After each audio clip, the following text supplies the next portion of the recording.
Henry V had conquered Normandy. He had entered Paris. He had married the daughter of the King of France, and by treaty, he stood to inherit the French crown. After Agincourt, Rouen, and Meaux, almost nothing seemed capable of stopping him. But Henry's greatest enemy was no longer an army. It was time. And when the crown of France finally became vacant, Henry V had already been dead for 7 weeks. In May 1422, Meaux finally surrendered after a long and exhausting siege. Henry had won again. But the campaign had taken its toll. The king, who had endured years of marching, sieges, and campaigning, was increasingly unwell. Yet Henry refused to abandon the struggle. There was still a kingdom to secure. Henry's family was scattered across the kingdoms he had fought to control. Queen Catherine was in France and would be in Paris when her husband died.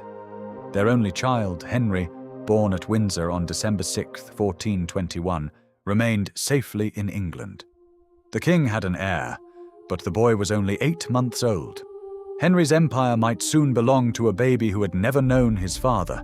When Duke Philip of Burgundy required military assistance, Henry attempted once more to take the field. He left Senlis intending to join the army. But his strength failed. By Melun, riding had become too difficult. The warrior who had crossed France at the head of armies now had to travel in a litter. Eventually, even that journey became impossible. Henry was taken to the royal castle at Vincennes, east of Paris. There, during the final days of August 1422, the reality became unavoidable. The king was dying. He was only 35. The man who had planned campaigns years in advance now faced a future he would never see. Henry's thoughts turned toward the infant who would inherit everything. Bedford, Exeter, Warwick, and trusted counselors gathered around him. Henry's final instructions? They were to remain loyal to his son, preserve the alliance with Burgundy, and defend the English position in France. Above all, the conquests Henry had spent years building were not to be surrendered. The greatest military burden would fall upon Henry's brother, John, Duke of Bedford. Henry asked Bedford to show the same loyalty to his infant nephew that he had always shown to him. Bedford would become the principal defender of the Lancastrian position in France. Henry was handing his unfinished war to another generation. Across the Channel, England would also need government during the child's minority. Humphrey, Duke of Gloucester, Henry's surviving younger brother, would become a leading figure at home, while a council of powerful nobles and churchmen governed in the infant king's name. The system Henry left behind would soon be tested. As Henry weakened, priests gathered around his bed. He received the rites of the church and listened as the penitential psalms were recited. Later chroniclers remembered Henry interrupting at the words concerning the rebuilding of Jerusalem. He reportedly declared that, had God granted him longer life and peace in France, he had intended to campaign for Jerusalem. Even at the edge of death, Henry was thinking of another campaign. In the early hours of 31st August 1422, at Vincennes, Henry V died. He was 35 years old. 9 years earlier, he had inherited a divided England. Now he left behind an English kingdom transformed and an extraordinary territorial empire in France. But the French crown itself had escaped him. Catherine was in Paris when Henry died. At 20 years old, she was now a widow. Their marriage had lasted barely 2 years. Her infant son in England was suddenly King Henry VI. The Queen, who had helped unite the English and French royal houses, now faced an uncertain future without her husband. Across the Channel, an extraordinary succession took place.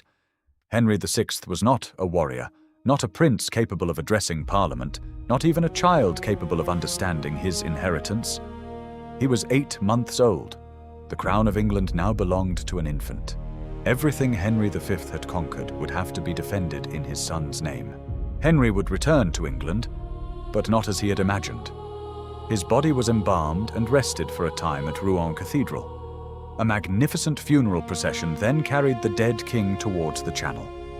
Queen Catherine accompanied the cortege home. Through towns and churches, services marked the passage of the king, who had spent so much of his reign fighting in France. The cortege traveled through France toward Calais. From there, Henry crossed the Channel for the final time. At Dover, the procession began its slow journey toward London. The victorious king, who had repeatedly sailed from England at the head of armies, was returning home in silence. News of Henry's death spread throughout England. London prepared for the arrival of its king. Officials dressed in mourning. The funeral procession passed toward the capital before continuing to Westminster. For those who remembered Agincourt, the transformation was difficult to comprehend. Their conquering king was gone. On November 7th, 1422, Henry V was buried at Westminster Abbey. Years earlier, before sailing for the campaign that produced Agincourt, Henry had instructed that he should be buried there among England's kings, close to the shrine of Edward the Confessor. His coffin entered the abbey upon an elaborate funeral carriage. The warrior king had finally reached his last resting place. Henry's tomb was placed close to Edward the Confessor. Above it would rise an elaborate chantry chapel. His helmet, shield, and saddle became associated with the monument to the warrior king. The man who had spent much of his reign crossing the Channel would remain at Westminster. Then came history's final irony. Charles VI of France was still alive. Under the Treaty of Troyes, Henry was supposed to inherit France when Charles died. But on October 21st, 1422, less than 2 months after Henry, Charles VI also died.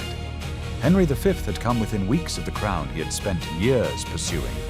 He would never wear it. Henry's infant son was now proclaimed King of England and, under the Treaty of Troyes, claimed as King of France. But south of the English-controlled territories stood another claimant. The Dauphin Charles rejected the treaty and would become Charles VII.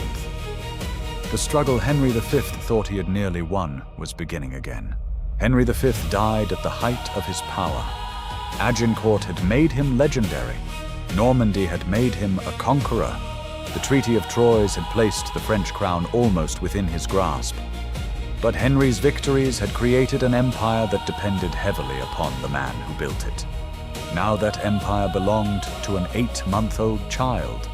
Bedford would fight to preserve it. Charles VII would fight to destroy it. And within a few years, an unknown young woman from Lorraine would transform the war forever. Her name was Joan of Arc.